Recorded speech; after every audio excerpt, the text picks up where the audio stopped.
أعوذ بالله من الشيطان الرجيم بسم الله الرحمن الرحيم والذين اجتنبوا الطاغوت أن يعبدوها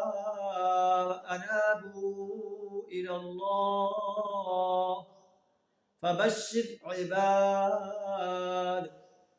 الذين يستمعون القول فيتبعون أحسنه أولئك الذين هداهم الله وأولئك هم أولو الألباب صدق اللہ العظیم۔ اللہ ارشاد فرما رہا ہے وہ لوگ جنہوں نے طاغوت کی بندگی سے اجتناب کیا، اور طاغوت کون ہے؟ اللہ کو چھوڑ کر انسان جس کی بندگی کرے، جس کی اطاعت کرے، چاہے وہ انسان کا اپنا نفس ہے، انسان کے آباء و اجداد ہیں، ان کی غلط رسومات ہیں، انسانوں کا معاشرہ ہے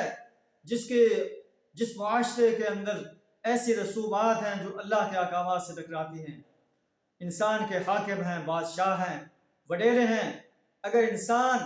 ان کی بندگی سے، ان کی باتوں کو ماننے سے انکار کر دیتا ہے اور ایک اللہ کی بندگی پر ڈٹ جاتا ہے، اللہ فرماتا ہے کہ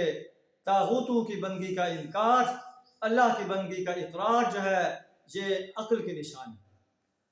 اور ایسے انسان انہیں جنت کی خوشخبری دے دیجیے جن کے دامن میں نہریں بہتی ہیں، جن میں یہ ہمیشہ رہیں۔ والذین اجتنبوا الطاغوت، وہ لوگ جنہوں نے طاغوت کی بندگی سے اجتناب کیا اور اللہ کی طرف رجوع کر لیا، ان کے لیے خوشخبری۔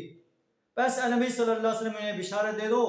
میرے ان بندوں کو جو بات کو غور سے سنتے ہیں، فَيَتَّبِعُونَ أَحْسَنَهُ، اور اس کے بہترین پہلو کی پیروی کرتے ہیں،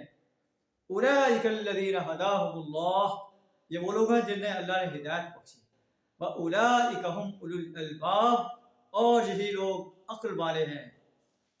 عظیم انسان ہیں۔ اللہ تعالیٰ ہمیں بھی ایسے عظیم انسانوں میں شامل کیا۔